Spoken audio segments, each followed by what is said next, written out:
જલ્દી મારા હું આજે પરોપકાર વિશે બોલવાનું છું. પરોપકાર એટલે શું? સર, પરોપકાર એટલે હા, પરોપકાર એટલે નિસ્વાર્થ ભાવે કોઈને મદદરૂપ થવું, દીન દુખી જેની આપણે સેવા કરવી તેને મદદરૂપ થવું તેને પરોપકાર કહેવાય. વગર સ્વાર્થે બીજાનું કામ કરું તેને પરોપકાર કહેવાય. જે પરોપકાર કરે સ્વર્ગમાં જાય, પરોપકાર ના કરે નરકમાં જાય. ચાલો તમને એક બીજી રીતે સમજાવું. એક માજી હતા, એ ગરડા હતા અને આંખે આંધળા હતા. તો આંધળા તેમને રસ્તો પાર કરવો હતો.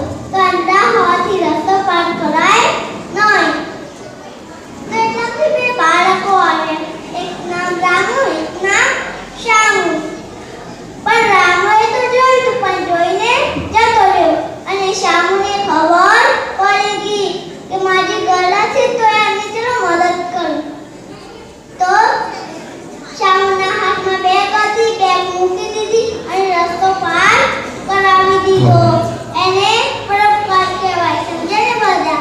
ખ્યાલ આવે ને? જય ગુરુદેવ. Very nice.